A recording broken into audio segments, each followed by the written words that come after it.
But I walk in and it's even hotter in my room. The air conditioning won't work, so I go to call the front desk to tell them and send up an engineer. Before I can say a word, this young man, all excited, goes, "Sir, I can't talk to you right now. We had a transformer blow up outside the hotel." And I said, "Is it the Decepticons?"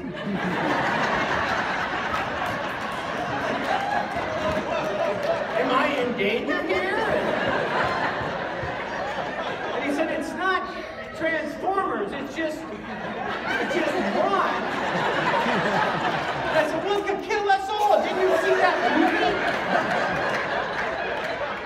And he said, "What would you like me to do?" "You need to call Optimus Prime."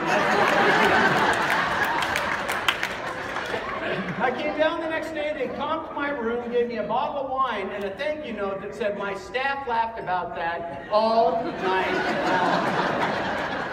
This is what I'm looking for. It's all about our perception and learning to act and not react. This is, all of you order lattes all the time. I always ask the barista if they can do my portrait in the phone.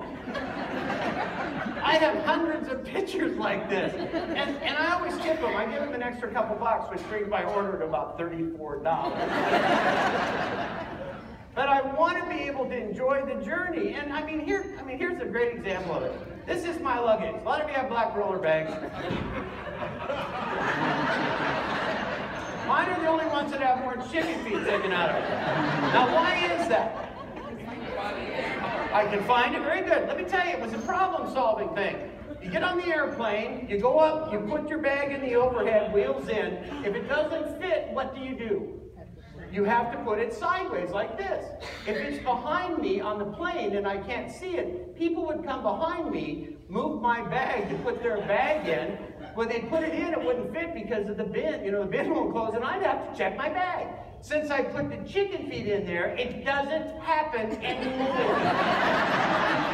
I've watched people grab the handle and get right about here. Just put it back.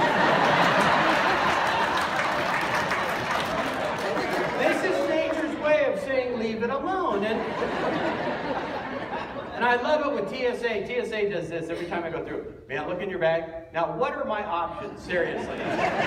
Oh, don't look in there. Scary things. But this young man in Denver opened up the bag, took out my rubber chicken. He wasn't even surprised it's a whole rubber chicken, you know, and he takes it out and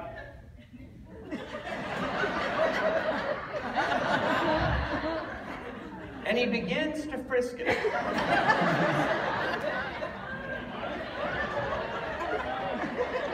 Really thoroughly. And he gets right up. I was doing good. He flips it over, squeezes here. The legs go apart. I have tears coming down my face. And he goes right down to the toenails and goes, "It's clear."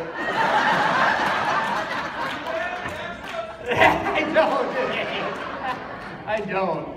But here's the thing with this. You know, every time I go on the plane, the flight attendants laugh, people look at it and laugh, and this is what I'm looking for. But it also solved a problem. It doesn't always have to be funny for funny's sake. I mean, here's another one. I had another passenger take my check bag by mistake one time. It'll never happen again. I had this sign put on it that says, "This is not your bag." Many bags look alike. This isn't your bag because this bag belongs to Tim Gard. Now, does this work every time? No. I'm in Phoenix. It's going around the turnstile. It gets within about 10 feet of me. Young man looks at the sign, laughs, and grabs the handle. And I said, "Come on." And he says, "That looks just like my bag except for the sign." Good to know. Good to know. Now, here's the thing. I also travel, when I travel internationally, I'm actually allowed up to 3 of these big boys, 70 pounds each.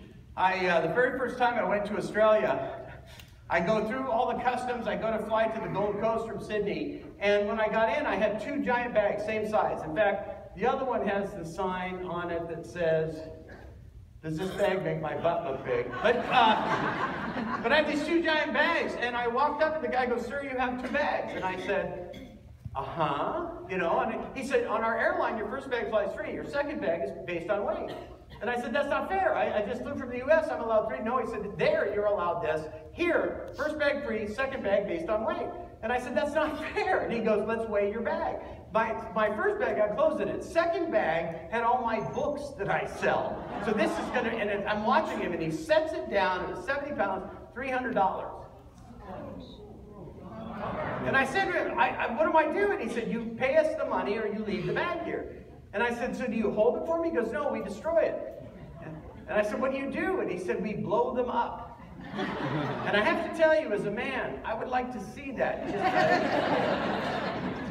But I told him that doesn't work. I said, there's got to be another way. Now remember I told you earlier, humor is the combining of ideas that aren't normally associated with one another. That is all it is. And I said to him, what's a one-way ticket cost from here, from Sydney to the Gold Coast? He said, they're on sale for $98. Sell me another one of those. He said, you have one. I said, I know. On your airline, with my first ticket, this bag flies free. With this new ticket, this bag flies free. I just saved $202. And it made him mad. And he hands me the tickets, and I'm in 16A and 23D. And I said to him, can't I sit together?